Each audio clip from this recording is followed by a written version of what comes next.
হে কৃষ্ণ করুণা সিন্ধু দীনবন্ধু জগৎপথে গোপেশ গোপিকা কান্ত রাধা কান্ত নমস্তুতে। ওম শ্রী নমো ভগবতে বাসুদেবায় নম। জয় শ্রীকৃষ্ণ, রাধে রাধে। ভগবান শ্রীকৃষ্ণ কেবল একজন ঐতিহাসিক চরিত্রই নন, তিনি কেবল দ্বারকার রাজাও নন। তিনি সেই চিরন্তন চেতনা, যিনি কুরুক্ষেত্রে যুদ্ধক্ষেত্রে দাঁড়িয়ে অর্জুনের মাধ্যমে সমগ্র বিশ্ববাসীকে জীবন যুদ্ধ জয়ের পথ দেখিয়েছেন। যখন মানুষের জীবনে দিশা হারিয়ে যায়, যখন কর্তব্য আর আবেগের মাঝে মন ভেঙে পড়ে, যখন আমি কে, আমার পথ কোনটা, এই প্রশ্নগুলো হৃদয়কে ভারী করে তোলে, ঠিক তখনই শ্রীমদ্ ভগবদ গীতা আমাদের কাছে ঈশ্বরের সরাসরি উত্তর হয়ে ওঠে। কুরুক্ষেত্রে সেই মুহূর্তে যেখানে অর্জুন অস্ত্র নামিয়ে রেখে বলেছিলেন, আমি যুদ্ধ করতে পারছি না, সেখান থেকে শুরু হয়েছিল মানব ইতিহাসের সবচেয়ে গভীর আধ্যাত্মিক সংলাপ। ভগবান শ্রীকৃষ্ণ অর্জুনকে শুধু যুদ্ধের উপদেশই দেননি, তিনি তাকে দেখিয়েছিলেন কর্মের অর্থ, জ্ঞানের গভীরতা, ভক্তির শক্তি এবং সর্বোপরি তিনি অর্জুনকে তার বিশ্বরূপ দর্শন করিয়েছিলেন, যেখানে পুরো সৃষ্টি একত্রে ঈশ্বরের মধ্যে লীন। আর সেই শ্রীকৃষ্ণের শ্রীচরণে প্রেম ও ভক্তি লাভই যে মানব জীবনের প্রকৃত গন্তব্য, সেটাই গীতার প্রতিটি অধ্যায় আমাদের বারবার মনে করিয়ে দেয়। আজ আমরা উপস্থিত হয়েছে শ্রীমদ্ ভগবদ গীতার 10ম অধ্যায় বিভূতি যোগ নিয়ে। এই অধ্যায়ে ভগবান শ্রীকৃষ্ণ নিজেই ঘোষণা করছেন, এই জগতে যত মহত্ব, যত শ্রেষ্ঠত্ব, যত সৌন্দর্য ও শক্তি, সবই তার বিভূতির প্রকাশ। কিন্তু বাস্তব জীবনের ব্যস্ততায় অনেকের পক্ষেই সম্পূর্ণ গীতা পাঠ শোনা সম্ভব হয় না। ঠিক সেই কারণেই আমরা এক একটি পর্বে 4টি করে শ্লোক নিয়ে আপনাদের সামনে হাজির হচ্ছে, যাতে অল্প সময়ে গভীরভাবে গীতার অমৃত বাণী হৃদয়ে পৌঁছে যায়। আগের ভিডিওতে আমরা আলোচনা করেছি গীতার 10ম অধ্যায়ের 1 থেকে 12 নম্বর পর্যন্ত শ্লোক নিয়ে, যেখানে কৃষ্ণ নিজের স্বরূপ, নিজের মাহাত্ম্য এবং অর্জুনের প্রতি তার করুণার কথা বলছেন। যদি সেই ভিডিওটি এখনো না দেখে থাকেন, তাহলে নিশ্চয়ই ডেসক্রিপশনে দেওয়া লিঙ্ক থেকে আগের পর্বটি দেখে নেবেন, কারণ গীতার প্রতিটি শ্লোক পরের শ্লোককে আরো গভীর করে তোলে। আর আজকের এই পর্বে আমরা পাঠ ও ব্যাখ্যা করব গীতার 10ম অধ্যায়ের 13 থেকে 16 নম্বর শ্লোক। এই শ্লোকগুলোতে আমরা দেখব কিভাবে অর্জুন সম্পূর্ণভাবে শ্রীকৃষ্ণের ঐশ্বর্য স্বীকার করছেন, কিভাবে তিনি বুঝতে শুরু করছেন যে কৃষ্ণ কেবল তার সারথি নন, কৃষ্ণই এই সমগ্র জগতের মূল ভিত্তি। আজকের আলোচনা শুধুমাত্র ধর্মীয় নয়, এটি আমাদের দৈনন্দিন জীবনের সাথেও গভীরভাবে যুক্ত। আমাদের অহংকার, আমাদের দুঃখ, আমাদের সাফল্য ও ব্যর্থতা, সব কিছুর মাঝেই কিভাবে ঈশ্বরের বিভূতি কাজ করছে, সেই সত্য আজ আমরা উপলব্ধি করার চেষ্টা করব। তাই মনকে স্থির করুন, হৃদয়কে একটু নরম করুন, আর শুনুন শ্রীকৃষ্ণের মুখ থেকে নিঃসৃত অর্জুনকে বলা সেই বাণী, যা হাজার বছর পেরিয়েও আজও আমাদের জীবনে সমানভাবে প্রাসঙ্গিক।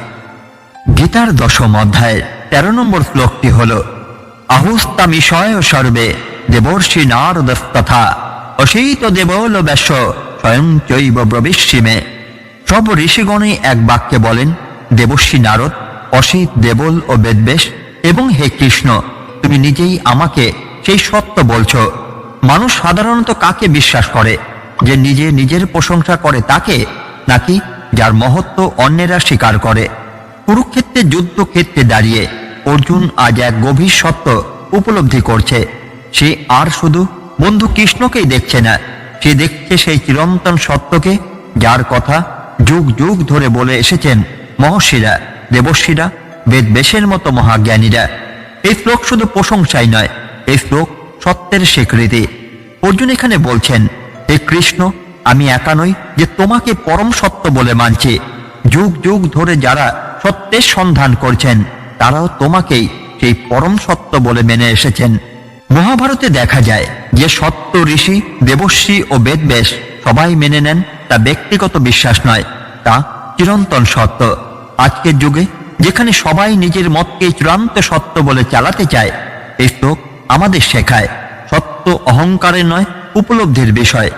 নারদ, অসিত, দেবল, ব্যাস এরা সবাই গুরু, পরম্পরার বাহক। মহাভারতে ব্যাসদেব নিজেই বলেন, যে জ্ঞান গুরু থেকে গুরুতে এসেছে সেটাই শুদ্ধ। আজকের সমাজে গুগল আর রিলস দেখে নিজেকে জ্ঞানী ভাবা মানুষদের জন্য এ এক বড় শিক্ষা। অর্জুন বলেন, তুমি নিজে আমাকে বলছো আর শাস্ত্র সেই কথাই বলছে। এটাই প্রকৃত বিশ্বাস। আজ অনেকেই বলে, আমি ঈশ্বরে বিশ্বাস করি, শাস্ত্রে নয়। এই শ্লোক শেখায় শাস্ত্র ও হৃদয়ের উপলব্ধি একে অপরের বিরোধী নয়। নারদ ব্যাস এত বড় জ্ঞানী হয়েও তারা বলেন কৃষ্ণই পরম। মহাভারতে নারদদের অহংকার ভাঙার বহু কাহিনী আছে। নারদ যখন নিজেকে শ্রেষ্ঠ ভক্ত ভাবতে শুরু করেন, ভগবান তাকে বাস্তবতা দেখান। আজকের যুগে সামান্য সাফল্য পেলেই অহংকারে ভেসে যাওয়া মানুষের জন্য এ এক কঠিন শিক্ষা। ঈশ্বরকে চিনতে হলে বিনয় দরকার। অর্জুন বলছে, আমি তোমার কথা শুনছি, কিন্তু তার আগে আমি শুনেছি ঋষিদের কথা। এখানে কোনো আমি জানি নেই, এখানে আছে নম্রতা। আজকের মানুষ শুনতে চায় না, শুধুই বলতে চায়। এই শ্লোক শেখায় যে শুনতে শেখে সেই জানতে পারে। সত্য সবসময় একা দাঁড়ায় না। মহাভারতে কৃষ্ণ একা নন, তার সত্যকে সমর্থন করেন ব্যাস, নারদ, বিদুর। আর কেউ যদি সঠিক পথে হাঁটে সে হয়তো শুরুতে একা থাকবে, কিন্তু সত্য কখনো একা থাকে না। সময় এলে সাক্ষী আসে। ঈশ্বর কল্পনা নয়, উপলব্ধি। অর্জুন বলছে, তোমার কথা শুধু বইয়ে নয়, জ্ঞানীদের মুখেও শুনেছি। আজকের যুগে অনেকে ঈশ্বরকে কল্পনা বলে উড়িয়ে দেয়। এই শ্লোক শেখায়, যা যুগ যুগ ধরে পরীক্ষিত তা কল্পনা হতেই পারে না। বিশ্বাস মানে অন্ধতা নয়। অর্জুন প্রশ্ন করছে, তর্ক করছে, তারপর বিশ্বাসও করছে। মহাভারত শেখায়, প্রশ্ন করো, বোঝো, তারপর মেনে নাও। আজকে সমাজে যেখানে অন্ধ বিশ্বাস আর অন্ধ অবিশ্বাস দুটোই আছে, এই শিক্ষা অত্যন্ত প্রাসঙ্গিক। সত্যের পথে হাঁটলে ভয় থাকে না। অর্জুন এখন নিশ্চিত, কারণ তার বিশ্বাস একা নয়। আজকের মানুষ ভয় পায়, আমি ঠিক হলে সবাই ভুল হবে। এই শ্লোক শেখায়, সত্যের সাথে থাকলে তুমি কখনো একা নও। ঈশ্বর নিজেই সত্য ঘোষণা করেন না, মানুষ উপলব্ধি করে। কৃষ্ণ নিজে বলেন না, আমি পরম। অর্জুন নিজেই উপলব্ধি করে বলছে, প্রকৃত ঈশ্বরত্ব নিজের ঢাক পেটাতেই নয়, মানুষের হৃদয়ে উপলব্ধিতে প্রকাশ পায়। আজকে সমাজে এর প্রাসঙ্গিকতা হলো, আজ মানুষ গুরু মানে না, শাস্ত্র মানে না, অহংকারে ভরা নিজের মতোই শেষ কথা। এই শ্লোক আমাদের থামিয়ে জিজ্ঞাসা করে, তুমি কি সত্য খুঁজছ, না শুধু নিজের মতকে প্রমাণ করতে চাইছ? অর্জুন কুরুক্ষেত্রে দাঁড়িয়ে বুঝেছিল, সত্য মানে শুধু শক্তি নয়, সত্য মানে সমর্থন, সত্য মানে যুগের সাক্ষ্য। আজ আমরা যদি জীবনের কুরুক্ষেত্রে দাঁড়িয়ে বিভ্রান্ত হই, এই শ্লোক আমাদের হাত ধরে বলে, যে সত্যকে মহর্ষিরা মেনে নিয়েছেন, যে সত্যকে শাস্ত্র স্বীকার করেছে, এই সত্য কখনো তোমাকে ভুল পথে নিয়ে যাবে না। শুনুন, বোঝার চেষ্টা করুন এবং নম্র হয়ে সত্যকে গ্রহণ করুন। গীতার 10ম অধ্যায়ের 14 নম্বর শ্লোকে ভগবান শ্রীকৃষ্ণকে প্রশ্ন করছেন অর্জুন, সর্বমেতদরিত্যং মনে জন্মাং বদর্শি কেশব নহিতে ভগবান ব্যক্তিং বিদুর দেবা ন দানবা। হে কেশব, তুমি আমাকে যা যা বলেছ আমি সবকিছুই পরম সত্য বলে মেনে নিচ্ছি। কারণ হে ভগবান, তোমার প্রকৃত স্বরূপ না দেবতারা জানে না দানবরা। কুরুক্ষেত্রে যুদ্ধক্ষেত্র আর শুধু যুদ্ধের ময়দান নয়, এটি হয়ে উঠেছে মানুষের অন্তর্দ্বন্দ্বের প্রতীক। এই মুহূর্তে অর্জুন আর প্রশ্নই করছে না, আর তর্কও করছে না, আর দ্বিধায় নেই। সে বলছে, হে কেশব, তুমি যা বলছো আমি তা সত্য বলে মেনে নিচ্ছি। কিন্তু কেন? কারণ অর্জুন বুঝে গেছে, ঈশ্বরকে পুরোপুরি বোঝা যায় না, শুধু উপলব্ধি করা যায়। এ শ্লোকে অর্জুন 3টি অতি গুরুত্বপূর্ণ সত্য স্বীকার করছে। কৃষ্ণের কথা সম্পূর্ণ সত্য, ঈশ্বরের স্বরূপ মানুষের বুদ্ধির অতীত, দেবতা দানব কারো পক্ষে ঈশ্বরকে পুরো বোঝা সম্ভবই নয়। এখানে এই শ্লোকের গভীরতা। মহাভারতে অর্জুন একজন মহাবীর, মহাজ্ঞানী, কিন্তু সে বলছে, আমি তোমার কথাকে সত্য বলে মেনে নিচ্ছি। আজকের মানুষের সমস্যা এখানেই, সে সব জানে, সব বোঝে বলে মনে করে, কিন্তু মেনে নিতে চায় না। এই শ্লোক শেখায়, সত্য বুঝে নেওয়া নয়, সত্য মেনে নেওয়াই আসল জ্ঞান। অর্জুন স্পষ্ট বলছে, তোমার প্রকৃত স্বরূপ না দেবতারা জানে না দানবরা। মহাভারতে দেবতারাও বহুবার বিভ্রান্ত হয়েছে, কিন্তু অহংকারে পড়েছে, ব্রহ্মা মোহিত হয়েছেন। আজকের যুগে যেখানে মানুষ ভাবে সবকিছুর ব্যাখ্যা আমার কাছে আছে, এই শ্লোক আমাদের অহংকার ভেঙে দেয়। অর্জুন অন্ধভাবে বিশ্বাস করেনি। সে প্রশ্ন করেছে, দ্বিধা প্রকাশ করেছে, তারপর বলেছে, এখন আমি মেনে নিচ্ছি। আজকের সমাজে অন্ধ বিশ্বাস যেমন বিপজ্জনক, তেমনি অন্ধ অবিশ্বাসও। এই শ্লোক শেখায় প্রশ্নের পর বিশ্বাস হয়ে পরিণত বিশ্বাস। মহাভারতের দানবরা শক্তিশালী, দেবতারাও শক্তিশালী, কিন্তু দুপক্ষই ঈশ্বরকে পুরো বোঝে না। আজকের যুগে শক্তি, টাকা, ক্ষমতা এসব থাকলেই সব জানা যায় না। এই শ্লোক শেখায় ক্ষমতা নয়, নম্রতাই ঈশ্বর উপলব্ধির পথ। অর্জুন এখানে নিজেকে ছোট করছে না, বরং সত্যকে বড় করছে। আজ মানুষ নিজেকে বড় করতে গিয়ে সত্যকে ছোট করে। এই শ্লোক শেখায় নিজেকে ছোট করতে হয় না, শুধু সত্যকেই বড় করতে হয়। ঈশ্বরকে বোঝা নয়, বিশ্বাস করা দরকার। মহাভারতে কৃষ্ণ কখনো বলেন না, আমাকে পুরো বুঝে নাও। তিনি বলেন, আমার শরণ নাও। আজ মানুষ বলে, আগে বুঝবো তারপর বিশ্বাস করব। এই শ্লোক শেখায় কিছু সত্য বোঝার জন্য নয়, বিশ্বাস করার জন্য। জীবনের সব প্রশ্নের উত্তর মেলে না।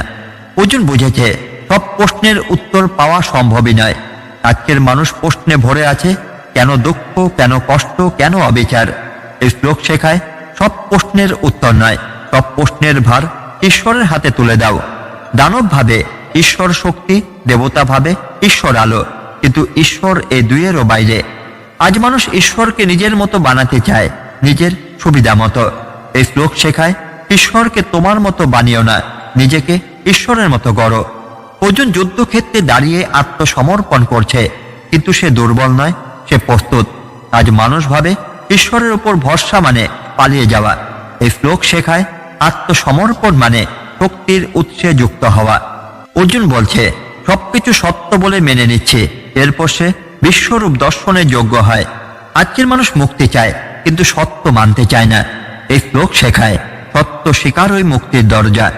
আজকে জগতে এই শ্লোকের গুরুত্ব হলো, আজ মানুষ ঈশ্বরকে বিচার করে, নিজের বুদ্ধিকে সর্বশ্রেষ্ঠ ভাবে, বিশ্বাসকে দুর্বলতা মনে করে। এই শ্লোক আজ আমাদের থামিয়ে বলে, তুমি কি সব বুঝতে চাও, না শান্ত হতে চাও? অর্জুন কুরুক্ষেত্রে দাঁড়িয়ে একদিন যা বলেছিল, আজ সেই কথাই আমাদের বলার সময় এসেছে। হে কেশব, তুমি যা বলছো তা সত্য। আমি সব বুঝি না, কিন্তু আমি বিশ্বাস করি। এই বিশ্বাসই মানুষকে ভাঙে না, এই বিশ্বাসই মানুষকে গড়ে তোলে। যেদিন আমরা বুঝবো সব জানা দরকার নেই, শুধু সত্যের পাশে থাকা দরকার, সেই দিনই আমাদের জীবনের কুরুক্ষেত্রে শান্তি নেমে আসবে। গীতার 10ম অধ্যায়ের 15 নম্বর শ্লোকে অর্জুন ভগবান শ্রীকৃষ্ণকে বললেন, স্বয়মেবাত্মনাত্মানং প্রত্যুত্তং পুরুষোত্তম ভূতভাবন ভূতেশ দেবদেব জগৎপতে। হে পুরুষোত্তম, তুমি নিজেই নিজেকে জানো। হে সমস্ত জীবের উৎপত্তিদাতা, সমস্ত জীবের অধীশ্বর, দেবতাদেরও দেবতা, সমগ্র জগতের অধিপতি। মানুষ সারা জীবন কি করে জানেন? নিজেকে জানার চেষ্টা করে, আমি কে, আমার উদ্দেশ্য কি, আমার জীবন কোথায় যাচ্ছে। কিন্তু কুরুক্ষেত্রের ময়দানে দাঁড়িয়ে অর্জুন আজ এমন এক সত্য বলছে, যা শুনে আমাদের বুকের ভেতর কেঁপে ওঠা উচিত। সে বলছে, হে কৃষ্ণ, তুমি নিজেই নিজেকে জানো। এই কথার অর্থ কি?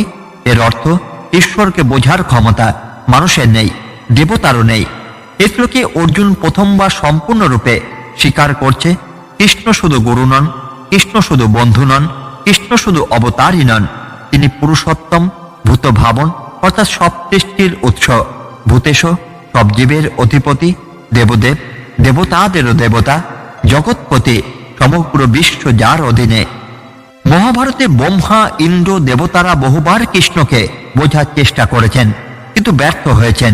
আজকের মানুষ ভাবে সবকিছুর ব্যাখ্যা চাই। এই শ্লোক শেখায় কিছু সত্য ব্যাখ্যা নয়, শ্রদ্ধার। পুরুষোত্তম মানে কি?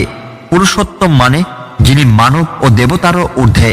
মহাভারতে কৃষ্ণ কখনো রাজা, কখনো সারথি, কখনো কূটনীতিক। আজকে সমাজে মানুষ পদে মানুষ বিচার করে। এই শ্লোক শেখায় মর্যাদা পদে নয়, সত্তায়। অর্জুন বলছে, তুমি নিজেই নিজেকে জানো। আজ মানুষ চায় ঈশ্বর তার কাছে প্রমাণ দিক। এই শ্লোক শেখায় ঈশ্বর প্রমাণ দেন না, উপলব্ধি করান। ভূত ভাবনা, সব প্রাণীর উৎস কৃষ্ণ। মহাভারতের যুদ্ধক্ষেত্রে বন্ধু শত্রু সবাই এক উৎস থেকে। আজ সমাজে বিভেদ, ধর্ম, জাত, দেশ। এই শ্লোক শেখায় উৎস এক হলে বিদ্বেষ অর্থহীন। জগৎপতি মানে তিনি এই জগতেই আছেন, মহাভারতে কৃষ্ণ রাজসভায়, গৃহে, যুদ্ধে, সবখানে। আজ মানুষ ঈশ্বরকে দূরে ভাবতে ভালোবাসে। এই শ্লোক শেখায় ঈশ্বর দূরে নন, চারপাশেই। দেবতারাও ঈশ্বরের অধীন, দেব দেবতাদেরও দেবতা। মহাভারতে ইন্দ্রের অহংকার কৃষ্ণ ভেঙেছেন। আজ মানুষ ক্ষমতাকে ঈশ্বর ভাবে। এই শ্লোক শেখায় ক্ষমতারও ঊর্ধ্বে সত্য। জ্ঞান মানে অহংকার নয়। অর্জুন জ্ঞানী, তবু বলছে আমি জানি না। আজ মানুষ কম যেন বেশি বলে। এই শ্লোক শেখায় নম্রতাই প্রকৃত জ্ঞান। মানুষ যেমন নিজেকে পুরো বোঝে না, ঈশ্বর তেমন নন। আজ মানুষ ঈশ্বরকে নিজের মতো বানাতে চায়। এই শ্লোক শেখায় ঈশ্বরকে মানুষের সীমায় বেঁধো না। অর্জুন পুরোপুরি আত্মসমর্পণ করেছে মহাভারতে। এরপরেই সে বিশ্বরূপ দেখার যোগ্য হয়। আজ মানুষ ভরসা করতে ভয় পায়। এই শ্লোক শেখায় ভরসাই মুক্তির প্রথম ধাপ। অর্জুন বুঝেছে আমি সব বুঝতে পারি না। আজ মানুষ নিজের সীমা মানতেও চায় না। এই শ্লোক শেখায় সীমা মানলেই শান্তি। আজ মানুষ ঈশ্বরকে বিচার করে, সবকিছুর ব্যাখ্যা চায়, অহংকারে ডুবে যায়।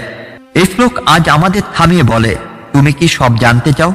না, শান্ত থাকতে চাও।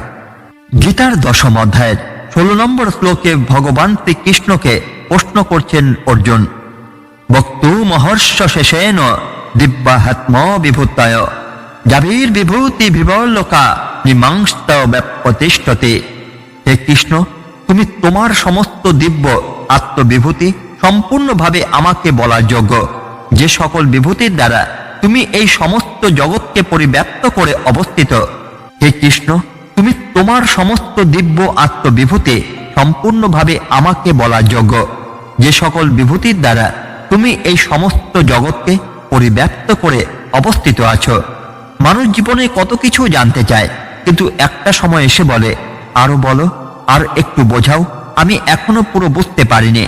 কুরুক্ষেত্রে যুদ্ধক্ষেত্রে দাঁড়িয়ে আজ অর্জুন ঠিক সেই অবস্থাতেই পৌঁছেছে। সে আর প্রশ্ন করছে না সন্দেহ থেকে, সে প্রশ্ন করছে তৃষ্ণা থেকে, তত্ত্ব জানার তৃষ্ণা। সে বলছে, হে কৃষ্ণ, তোমার সমস্ত দিব্য বিভূতির কথা আমাকে বলো। এটাই শিষ্যের চূড়ান্ত প্রস্তুতির চিহ্ন। এ শ্লোকে অর্জুন প্রথমবার উপলব্ধি করছে কৃষ্ণ শুধু কথায় নয়, কৃষ্ণ শুধু যুক্তিতে নয়, কৃষ্ণ শুধু গ্রন্থে নয়, তিনি এই সমগ্র জগৎ জুড়ে বিরাজমান। অর্জুন এখন জানতে চায় এই জগতের ভেতরে কোথায় কোথায় কৃষ্ণ আছেন। মহাভারতে অর্জুন আগে দ্বিধায় ছিল, এখন সে বলছে আরো বলো। আজকের মানুষ বলে আমার জানাই যথেষ্ট। এই শ্লোক শেখায় যে আরো জানতে চায় সেই প্রকৃত শিক্ষার্থী। ঈশ্বর সর্বত্র, এই উপলব্ধি জীবনের মোড় ঘুরিয়ে দেয়। অর্জুন জানতে চায় কোন কোন বিভূতিতে কৃষ্ণ আছেন। আজ মানুষ ঈশ্বরকে শুধু মন্দিরে খোঁজে। এই শ্লোক শেখায় জীবনের প্রতিটি মুহূর্তেই ঈশ্বর আছেন। কৃষ্ণ যে বিভূতির কথা বলবেন তা শুধু অলৌকিকই নয়, তা শ্রেষ্ঠত্বের প্রকাশ। মহাভারতে বিদুরের নীতি, ভীষ্মের প্রতিজ্ঞা সবই বিভূতির উদাহরণ। আজ মানুষ শক্তিকেই ঈশ্বর ভাবে। এই শ্লোক শেখায় নৈতিক শ্রেষ্ঠতাও ঈশ্বরের প্রকাশ। ঈশ্বরকে বোঝার ক্ষমতা ধীরে ধীরেই আসে। অর্জুন বলছে, শেষ পর্যন্ত বলো। আজ মানুষ চায় একদিনে সব উত্তর। এই শ্লোক শেখায় আধ্যাত্মিক জ্ঞান ধৈর্যের ফল। মহাভারতে কৃষ্ণ কখনো অর্জুনের প্রশ্ন থামাননি। আজ অনেক জায়গায় প্রশ্নকে পাপ মনে করা হয়।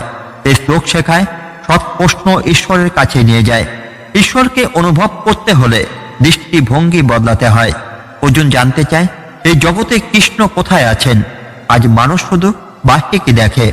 এই শ্লোক শেখায় ভেতরের মহত্ব দেখার চোখ চাই। যদি বুঝি সব মহত্ব ঈশ্বরের, তবে অহংকার টেকে না। মহাভারতে দুর্যোধন এই সত্য মানেনি, তাই সে ধ্বংস হয়েছে। আজকে সমাজে অহংকারই সবচেয়ে বড় সমস্যা। এই শ্লোক শেখায় সব কৃতিত্ব নিজের নয়। ঈশ্বর কেবল সৃষ্টি করেন না, ধারণও করেন। ব্যাপ্যতিষ্ঠতে, অর্থাৎ তুমি জগৎকে ধারণ করে আছো। আজ মানুষ ভাবে ঈশ্বর সৃষ্টি করে দূরে সরে যান। এই শ্লোক শেখায় ঈশ্বর এখনো আমাদের সাথে আছেন। জ্ঞান যত বাড়ে তৃষ্ণাও তত বাড়ে। অর্জুন যত শুনছে তত আরো শুনতে চাইছে। আজ মানুষ অল্প জানলেই থেমে যায়। এই শ্লোক শেখায় সত্য জ্ঞান মানুষকে বিনয়ী করে। এই শ্লোকের পরেই কৃষ্ণ বিভূতি যোগ শুরু করেন। আজ মানুষ ভক্তি আর জ্ঞানকে আলাদা ভাবে। এই শ্লোক শেখায় ভক্তি ও জ্ঞান একে অপরের পরিপূরক। আজ মানুষ জীবনে ঈশ্বরকে আলাদা করে রাখে, কাজ আর ভক্তিকে আলাদাভাবে মহত্ব দেখেও ঈশ্বরকে স্মরণ করে না। এই শ্লোক আজ আমাদের শেখায়, যদি তুমি জীবনের শ্রেষ্ঠত্বে ঈশ্বরকে দেখো তবে জীবন আর শূন্য লাগবে না। অর্জুন আজ আমাদের হয়ে বলছে, হে কৃষ্ণ, আমি জানি তুমি সর্বত্র আছো, কিন্তু আমি এখনো পুরো দেখতে পারছি না। তাই আমাকে বলো, এই জগতে কোথায় কোথায় তুমি আছো? এই প্রশ্নই মানুষের জীবনের মোড় ঘুরিয়ে দেয়। যেদিন আমরা বুঝব ভালো মানুষের মধ্যে, সত্যের মধ্যে, ত্যাগের মধ্যে, শ্রেষ্ঠতার মধ্যে, সেদিনই আমরা আর ঈশ্বরকে খুঁজব না, আমরা ঈশ্বরকে দেখতে শুরু করব। আজকের এই পাঠের শেষে এসে একটি প্রশ্ন আমাদের সকলের হৃদয়ে রেখে যায়, আমরা কি সত্যি শ্রীকৃষ্ণকে চিনতে পেরেছি, নাকি আমরা তাকে শুধু একটি নাম, একটি ছবি, একটি মূর্তির মধ্যে সীমাবদ্ধ করে রেখেছি?